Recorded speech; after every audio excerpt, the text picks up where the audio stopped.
Bonjour à toutes et à tous, c'est Romain Daubry, consultant pour Bourse Direct. Nous sommes le lundi 10 février, il est 15h48 et les indices américains et européens sont en légère hausse pour l'instant. Merci à toutes et à tous pour vos likes, vos retweets, vos partages et vos commentaires positifs. Pensez comme toujours à vous abonner à la chaîne Bourse Direct YouTube et à nos comptes Twitter respectifs et puis à partager et à liker ce contenu, ce que vous faites de plus en plus et je vous en remercie. Un début de semaine donc plutôt en accumulation contre des parties hautes sur les grands indices, en borne haute des grands indices.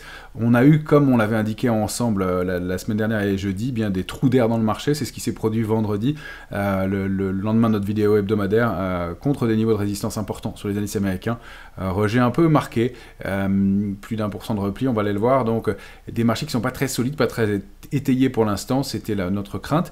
Reste graphiquement, on a un comportement plutôt haussier, mais en termes de construction, pas beaucoup d'intérêt toujours du côté des marchés dérivés. On n'a pas de pression baissière à ce stade, mais on voit qu'on prend rapidement le bénéfice et dès qu'on a un peu d'intérêt ouvert, comme ça va été le cas mercredi, et bien jeudi, et bien dès vendredi, la position ouverte s'assèche et pas d'éléments forts de ce côté-là. Le ratio de couverture en Europe reste quand même très optimiste toujours, c'est équilibré aux États-Unis. Donc un peu de prudence à mon sens à avoir toujours de ce côté-là, mais il n'y a rien de dramatique, donc pas beaucoup d'éléments complémentaires à vous donner du côté des marchés dérivés. Mais on va avoir une semaine intéressante en effet, parce qu'on va avoir les publications de McDo ce soir aux États-Unis. Demain, ce sera Kering qui va publier. Kering, on l'a surveillé, on l'a regardé ensemble. On a eu ce gros avalement haussier de Kering au mois de décembre. C'est quand même un signal qu'il s'est passé quelque chose sur le titre. On va le regarder en détail, mais c'est important. Il y aura les publications mardi de Coca aux États-Unis et puis mercredi, les chiffres d'inflation américains. Donc, l'indice des prix à la consommation, marqueur important évidemment. Pour l'instant, il risque d'y avoir de la volatilité autour de ce chiffre-là probablement. Donc, beaucoup d'attentisme aussi jusqu'à mercredi et de l'inflation américaine. Mercredi sera une grosse journée à Paris parce qu'on aura Essilor, Michelin, Carrefour et Klépierre qui publieront. Jeudi, l'inflation en Allemagne et puis les prix à la production aux États-Unis, deuxième marqueur d'inflation dans la foulée du précédent. Et puis Orange et Legrand qui publieront jeudi à Paris. Orange qui est intéressante graphiquement, elle est plus forte que la moyenne des valeurs de l'indice parisien. Même si ça reste un titre très calme depuis des années, on va voir qu'elle se rapproche de résistances importantes. Il y aura Legrand qui va publier jeudi aussi. Et puis pour finir la semaine, on aura les ventes au détail, dernier des marqueurs d'inflation de la semaine américain. Donc une semaine importante sous le signe de l'inflation aux États-Unis. On n'a pas beaucoup d'éléments de momentum pour l'instant dans le marché, mais ces chiffres-là vont être importants à surveiller tout au long de la semaine. Alors on va aller voir tout de suite, comme toujours, notre graphique du S&P en hebdomadaire. On va zoomer un peu. Et on va aller voir la bougie du jour. Voilà, des mèches de rejet contre cette oblique que j'ai pas encore tracée, mais que je vais pouvoir maintenant tracer avec vous. Ici, une petite oblique baissière. Pour l'instant, de 2 points uniquement, mais on a eu contre 6099, et c'est pour ça que je vous disais toujours les horizontales à privilégier plutôt que les verticales. Eh bien, on a vraiment des rejets et un rejet assez marqué vendredi dernier contre la résistance à 6099. On ouvre aujourd'hui en demi-teinte, un peu en dessous de 6050. On est entre deux eaux encore pour l'instant. On va les zoomer en journalier. Voilà la bougie de vendredi. 6099,5 touché, plus d'1% de repli. On est toujours entre deux eaux, donc on reste dans notre grand trading range sur le S&P qui est 6099,5, 5770 en bas, pardon. Ça, je peux le supprimer maintenant, ça ne nous sert plus à grand chose. Je vais essayer de déterminer une parallèle avec l'autre, c'est pas très propre. Donc, range plutôt dans la borne haute du range 5770, 6099. On est toujours au-delà de 5971 qu'on préserve systématiquement depuis le gap du 17 janvier. On a testé le niveau plusieurs fois, mais on ne l'a pas enfoncé en clôture. On pourrait réajuster peut-être de 2 points, mais ouais, le niveau est pas mal non plus. 969, 271 à surveiller. Touché en ouverture 2 fois ici et là. Donc pour l'instant, un peu de repli, mais toujours pas d'alerte majeure à ce stade. Des comportements de marché pas très solides, pas très étayés, du doute évidemment quant aux chiffres de l'emploi, du doute quant à la politique de Donald Trump bien entendu, et puis quant au comportement de l'inflation aussi, et puis une saison de publication qui a quand même fait quelques dégâts. Donc on est toujours un peu attentiste. Le Nasdaq, évidemment même comportement, alors contre cette oblique Je vais supprimer celle-ci maintenant. En mensuel, elle était pas mal, mais pour l'instant, c'est 21 890, on n'y est même pas allé. Et puis ce repli un peu brutal, un peu marqué. En fin de semaine dernière, on est toujours au-delà de notre niveau de support à 21 500. Donc range 21 600, 20 615 en bas, je vais supprimer des traits intermédiaires. 20 615 en bas, 21 890 en haut. Tant qu'on est à l'intérieur, eh bien, on a ces deux niveaux à surveiller, 21 095 et charnière et clé. Mais on a ces petits intermédiaires, 21 392, 21 292, 21 500. On est plutôt pareil dans la borne haute, on accumule pas loin de la partie haute du range, mais on n'a pas, pour l'instant, pas encore réussi à créer de relais, même si, et encore ce trou d'air marqué contre ce niveau de résistance la semaine dernière. Donc, toujours un peu d'attentisme, partie haute, il faut vraiment déborder 21 890 pour aller chercher des extensions, 23 250, au repli 21 500, 292, sous 21 095, attention, risque d'accélération un peu marqué, on a toujours ce petit gap qu'on n'avait pas comblé.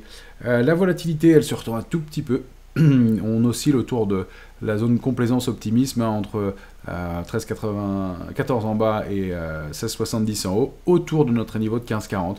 Donc un peu d'attentisme aussi, pas d'éléments majeurs à donner de ce côté-là pour ce début de semaine.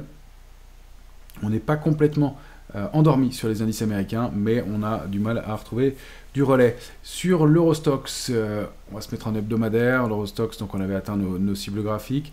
On a aussi le tour de la première cible, 5343. Est-ce qu'on arrive à s'installer au-dessus? On avait tenté la semaine dernière, puis petit repli. On oscille autour en ce début de semaine. Est-ce qu'on va aller s'installer un cran plus haut, un range plus haut pour aller chercher 5555 ou pas? Pour l'instant, l'accumulation, elle se fait plutôt de ce côté-là, même si on déplore toujours ce manque de soutien. On n'a pas eu de pression baissière dans le repli de vendredi, mais on n'arrive pas non plus à accélérer. Donc toujours entre deux eaux, et c'est vraiment la charnière 5343. On est scotché autour de ce niveau-là depuis 3 séances. Donc les replis, vous les avez, 5250, 5124. Et puis à la hausse, on peut prendre l'intermédiaire ici. Est-ce qu'on a les moyens d'aller chercher? Je vais le mettre un peu plus fin. Est-ce qu'on aura les moyens d'aller chercher 5435 qui devient notre première résistance intermédiaire sur l'Eurostoxx? Pour l'instant, encore une fois, pas d'invalidation, plutôt des figures de pause dans un mouvement haussier et pas d'invalidation. On a toujours ce petit gap qui est resté ouvert aussi sur l'Eurostoxx. Sur le DAX, eh bien, on est collé, scotché à notre niveau de cible qu'on avait fixé ensemble, 21 916, testé de la même façon pour la 3e fois depuis jeudi dernier. Et aujourd'hui encore, on est juste en dessous du niveau, et si on arrive à passer, c'est 22 186 la cible suivante. On peut prendre des niveaux intermédiaires, on va le faire pour aller chercher les extensions. Pourquoi pas? Au cours de cette semaine, ça reste aussi non invalidé, avec toujours ce risque de contre-pied lié à cette construction actuelle qui me semble un peu fragile encore une fois. C'est surtout le ratio de couverture qui me paraît très très optimiste en Europe, ça reste valable. Mais pour l'instant, on n'a pas d'invalidation. Notre futur CAC 40 graphique en 14 heures, ben lui pareil, hein, il a réagi parfaitement sur nos niveaux techniques. Le niveau de 8009 qui est parfaitement testé, donc une fois, deux fois, trois fois, quatre fois depuis la mi-janvier. Rejet un peu marqué, et puis on retrouve un peu de momentum, mais on est toujours collé en dessous pour l'instant. Si on le passe, vous avez les extensions 8066, 8131, et la cible pourquoi pas 8258. Donc un niveau à surveiller. Si on repasse sous 7888, c'est la borne basse du range qu'on vise, et on irait vers 7763. Pour l'instant, pas beaucoup plus à en dire, si c'était qu'encore une fois, l'accumulation, elle se fait maintenant en partie haute. On n'a pas rompu en clôture 7968. Et donc, on préserve ce niveau pour l'instant. C'est plutôt solide dans ce contexte-là, même si, encore une fois, le momentum manque un peu. Mais ça, n'empêche pas le marché de monter. C'est juste signe que les niveaux peuvent être revisités rapidement. Parmi les actifs et les valeurs que je voulais vous montrer aujourd'hui, on va commencer exceptionnellement par les matières premières. J'en ai pas parlé beaucoup, mais l'or est en pleine forme depuis quelques temps. Je dois dire que j'avais pas anticipé une réactivation haussière de l'or aussi rapide. On était dans un grand triangle symétrique, on l'avait évoqué quand même ensemble, sorti par le haut. La cible idéale, c'est 2943. J'ai essayé de trouver des extensions qui pourrait mener jusqu'à 3285, et puis surtout le fait qu'on se réinstalle un trading range plus haut, et qu'on déborde cette borne haute 820. Donc on a première cible de 1943, peut-être un peu tard pour racheter l'or aujourd'hui, mais en tout cas un mouvement haussier qui ne perd pas de momentum et qui a toujours des volumes assez significatifs. Donc à surveiller. 3198 le range suivant. Pour l'instant, haussier non invalidé, pas de divergence. C'est un peu tendu graphiquement, mais il n'y a pas d'invalidation. Et donc voilà la prochaine cible à aller chercher. Celui que je voulais vous montrer, c'est le palladium.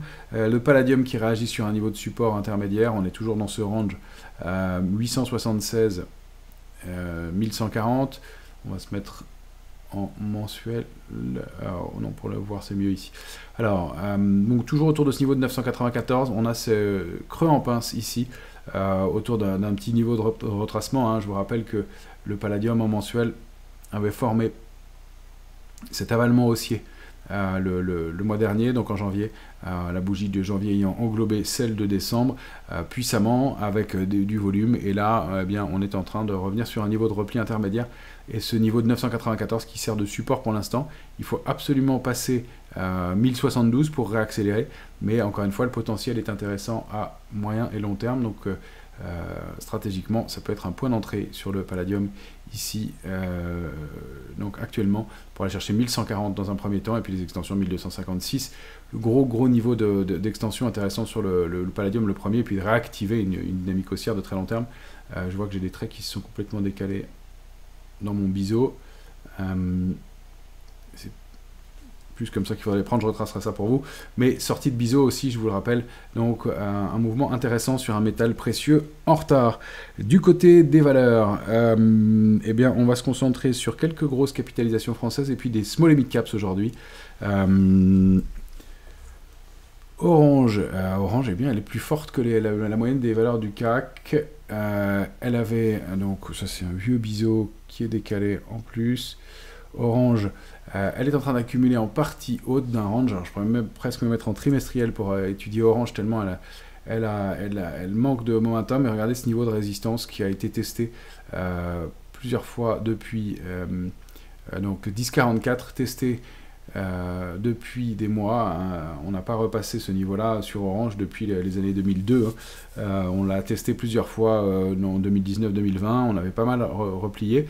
Et là, on reconstruit doucement et on est en train de tester, d'essayer de déborder 10,44. Alors, la cible légitime suivante, c'est la duplication du range actuel.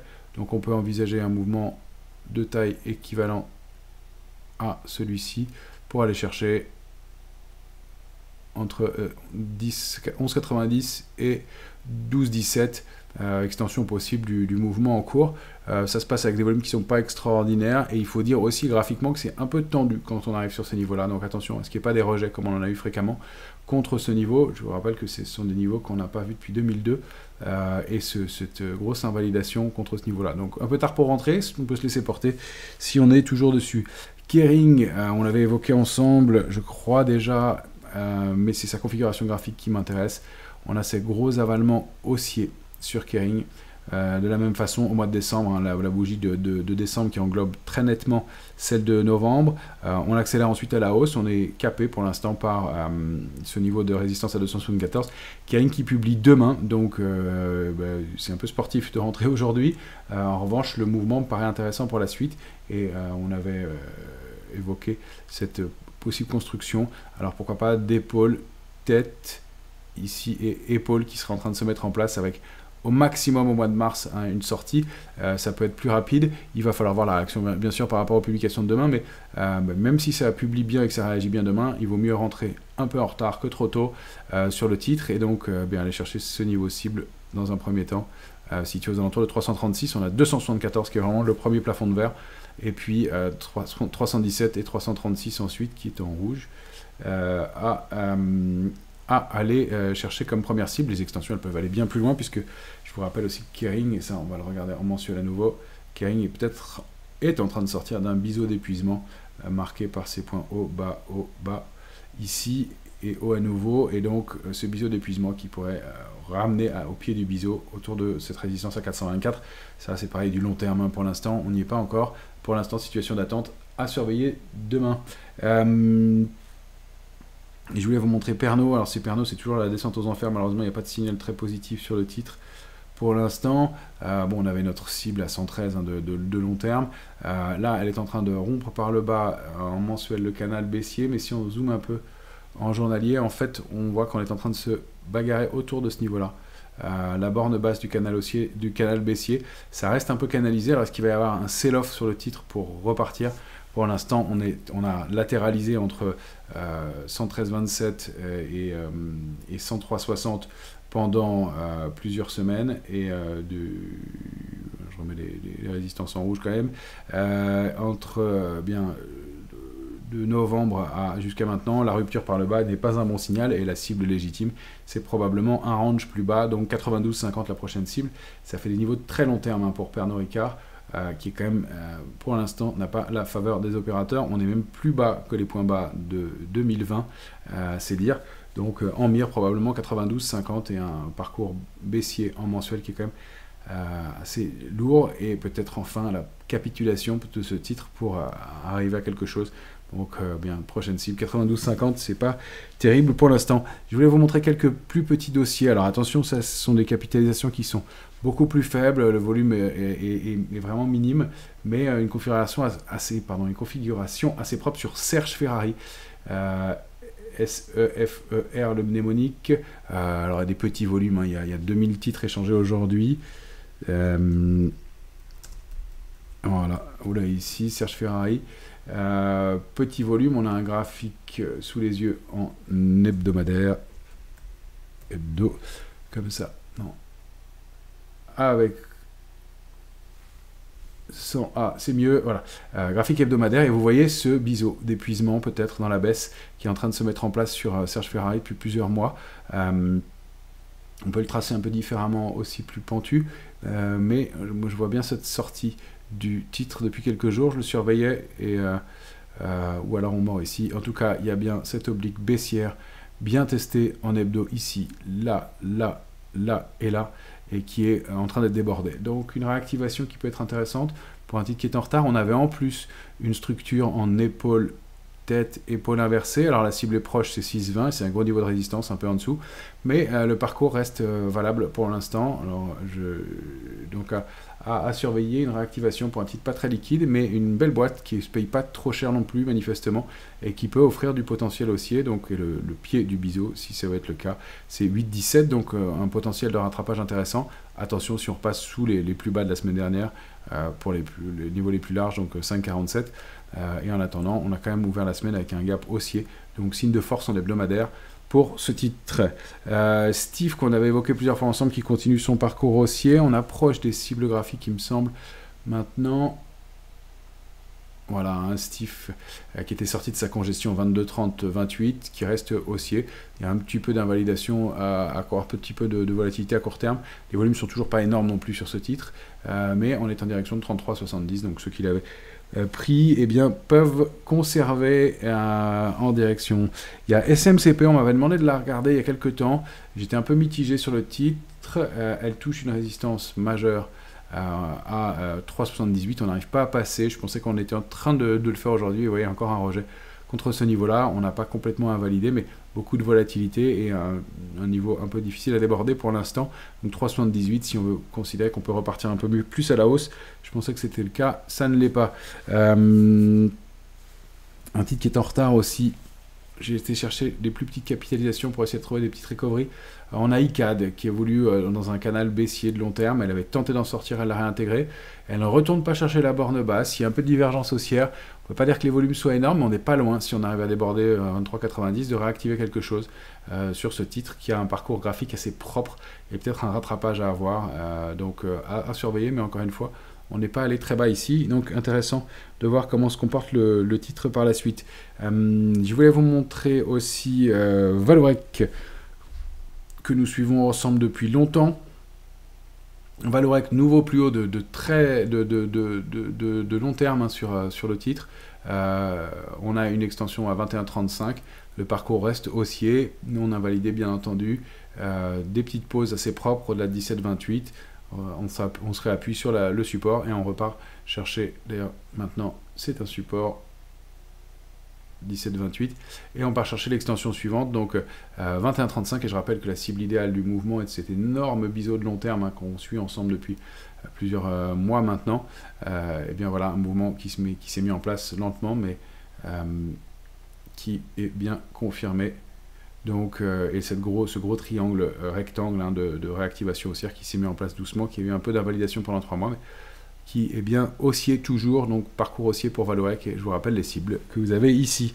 Un autre titre que je voulais vous montrer qui a un comportement intéressant, c'est Figeac Aerospace. Figeac, un titre qui a un lourd parcours baissier depuis des mois aussi, pourtant une société bien gérée, mais manifestement moins d'intérêt. Sur le titre, elle avait accéléré à la hausse, latéralisé donc entre 3,88 et 6,86, elle passe 6,86 puissamment. Alors elle s'attaque à la borne haute d'un possible canal haussier de long terme, mais il n'est pas parfait. C'était plutôt un trait d'essai, c'est pour ça que je l'avais mis en plus fin. En tout cas, la ligne de tendance haussière est ici. La cible suivante, elle est idéalement à 8,90 et on a cette grosse résistance 9,84, 9,30, mais c'est un parcours très propre pour Figeac qui confirme après avoir fait des pauses pendant quelques jours et qui a un volume assez significatif en plus depuis la sortie et le débordement de 6,86, donc toujours intéressant à surveiller. Neurone, toujours un titre sur lequel on est positif depuis longtemps, mais qui était un peu en panne, en pause. C'est un dossier alors qui est un parcours haussier très important, de long terme. On a des cibles qui sont proches éventuellement, mais c'est un dossier qui est éventuellement opéable, puisque le patron et le PDG historique va peut-être passer la main compte tenu de son âge, et donc un dossier à surveiller pour aller chercher des extensions, pourquoi pas, même si le parcours est très haussier. Voilà, plutôt à titre spéculatif, mais je vois qu'elle réactivait sa dynamique haussière, donc un titre toujours intéressant à conserver. Et puis je voulais vous montrer aussi Total Energy, qu'est-ce que je vous raconte, Technip Energy, pardon. Technip Energy,